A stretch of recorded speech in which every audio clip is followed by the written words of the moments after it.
Olá, eu sou Cássio Augusto, eu sou terapeuta e hoje nós vamos falar sobre metacognição, tá? Nós vamos tentar hoje fazer um link da metacognição com a espiritualidade. Então, vamos falar um pouquinho do assunto e aí depois você vai descobrindo e vendo com qual espiritualidade esse tema ele tem uma relação, tá? Bom, vou falar um pouquinho de preocupação. A preocupação, gente, no estudo científico, foi demonstrado que todas as nossas preocupações, elas 91% delas não se concretizam. Então, mais que isso, elas acabam virando ansiedade e medo. Elas promovem a ansiedade e medo por antecipação. Então, o que isso nos mostra? Mostra que o nosso cérebro, ele nos engana. O nosso ego, ele nos engana. Então, todas as nossas certezas, elas devem ser 91%, cerca de, né, obviamente, cerca de 91% não levada em consideração. Isso demonstra que nossas conclusões estão repletas de erros cognitivos, repletas de interpretações. Até aí, tudo isso vem confirmando tudo isso que a gente vem estudando no canal. Verdade ou não, gente? Lembrando que a ansiedade generalizada, ela é alguém que pensa de maneira equivocada ao longo da vida dela. Ela não passa a ter pensamentos equivocados de um dia para o outro. É uma formação de persona, uma formação de personalidade ansiosa. Que tristeza. E ali, para uma mente ansiosa, a única coisa que você precisa é de um gatilho. E aí vem o pensamento automático, vem o programa que foi feito ao longo da vida toda, e aí você só sofre das consequências. Vocês entendem? Então, gente, pensar como se pensa é um estilo de raciocínio, é uma maneira de raciocinar que foi aprendida, que pode ser desaprendida ou aprendida de uma outra maneira. Tudo isso a gente tem como escolha. Então, o que é a metacognição? É a avaliação dos pensamentos. Eu parar para pensar nesses pensamentos automáticos. Como que ele funciona? Qual é o esquema que me prende num esquema, numa fixação e numa ideia limitante? Então, nós estamos sempre falando das mesmas coisas de outras formas. Perceberam? Então, nós vamos pensar no pensar. Dessa forma, gente, as terapias, qualquer que seja, elas têm uma efetividade, a eficácia delas aumenta cerca de 80% ou mais. Então, com o passar da terapia metacognitiva, você percebe que os pensamentos, você percebe que as preocupações são controláveis e não são perigosas, porque 91% de chance de não acontecer nada, absolutamente nada. E no final você vai perceber que não adianta se preocupar. E aí você se rende. Por que uma boa terapia faz no final? Uma boa terapia faz você perceber que seu ego interpretou a vida ou algo da vida de maneira equivocada. E que você precisa voltar atrás daquilo que você está pensando ou mudar a maneira de pensar. Vocês entendem, gente? Então o que a metacognitiva vai fazer? Vai fazer com que você foque no observador, você encontre perspectivas, novas perspectivas, e no final reestruture esse pensamento. Vocês entendem? Então tem todo um processo que você precisa passar. O primeiro é de tomar consciência de que seu ego tem algo de errado, e aí você desperta e fala, não, então se eu tenho algo de errado, como é que eu posso consertar isso? Como é que isso funciona automático em mim? Como que isso começa e como que isso acaba? Então você vai participar de todo esse processo para descobrir e mudar a forma de pensar. Para isso, gente, eu vou utilizar de várias técnicas do pensamento, da maneira de pensar. Assim eu consigo observar os pensamentos que são automáticos ou intrusivos e saio daquele programa que foi feito ao longo da vida. Isso requer atenção, cuidado, empenho, estudo e mais do que isso, no final, ter muitas perspectivas. Esse é o pulo do gato. Não ter aquele... Porque você precisa sair da sua perspectiva e olhar com a perspectiva dos outros. Ou novas perspectivas. Lembrando que os pensamentos intrusivos, eles devem ser tratados com muita gentileza. Então, gente, o que nós vamos propor aqui é um treino da mente. Treinar a mente. Então, como que a gente começa a trabalhar com uma mente desfazer uma mente preocupada. O primeiro passo é tirar o foco da preocupação, porque toda a sua habilidade cognitiva de se preocupar, de estar pronto para agir mediante a um perigo que não existe, que está somente na sua mente, está tudo acionado e ligado. Então a primeira coisa que eu tenho que fazer é tirar o foco disso. Existem inúmeras formas de fazer isso.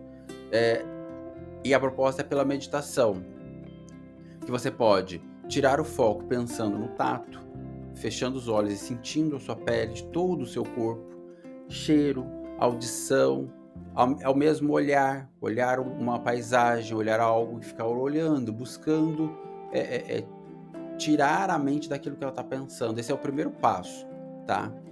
E aí, gente, vocês vão me dizer o seguinte, eu vou colocar um trecho do BBC Lê, que fala sobre metacognição.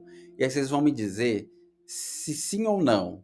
A metacognição, ela veio de um estudo espiritual e qual foi? Ela é realmente totalmente científica.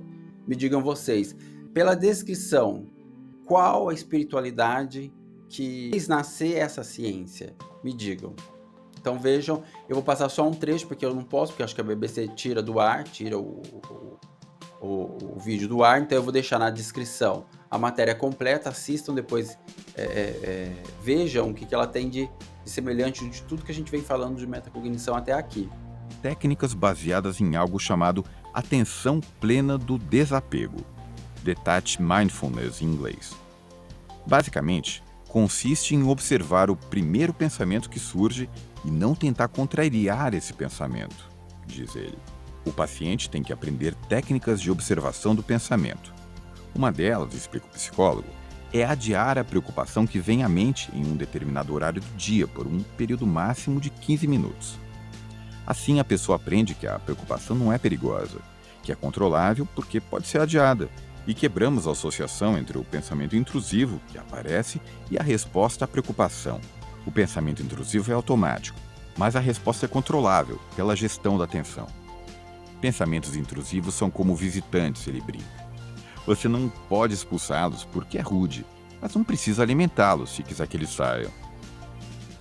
Você ouviu a reportagem A Técnica Cognitiva que Ajuda a Não Pensar Demais os Problemas, publicada pela BBC News Brasil em 11 de julho de 2021.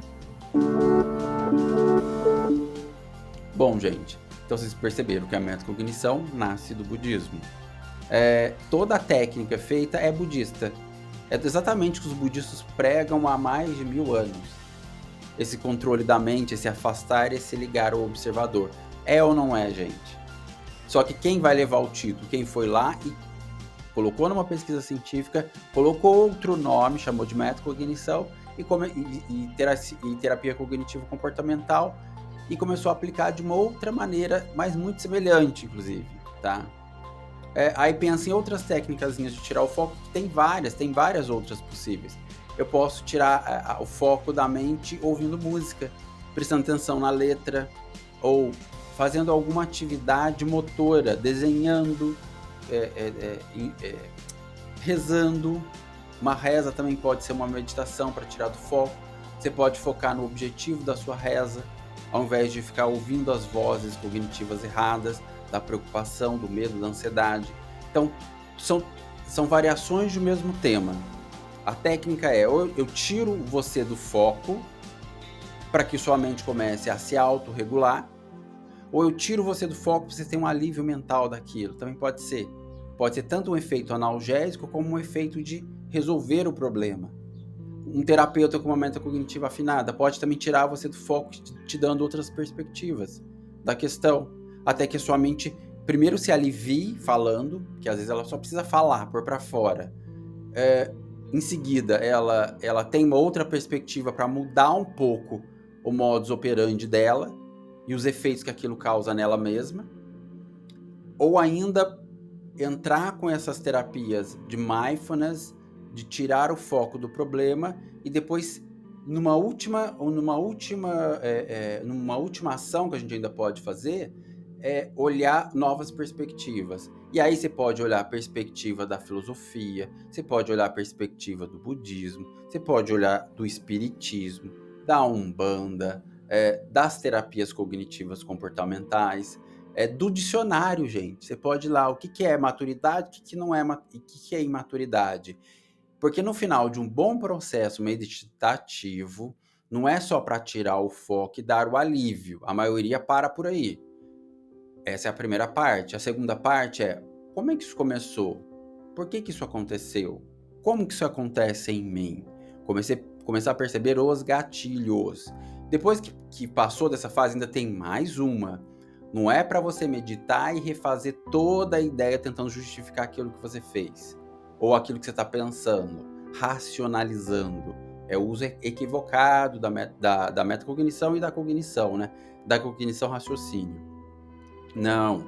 Aí você precisa passar a ter perspectivas. Quem vai dar as perspectivas, além de você mesmo, mas você precisa ter uma bagagem cognitiva grande para fazer isso. Então, se você não tem, você bebe de outras fontes, da filósofa que a gente viu, do budismo, pega as máximas do Dhammapada. E vocês entendem, gente? Então, essa é a proposta. Você precisa se libertar, se despertar primeiro, se libertar dessa amarra que é as preocupações e a ansiedade, os pensamentos intrusivos, automáticos, os esquemas e as fixações e as crenças limitantes.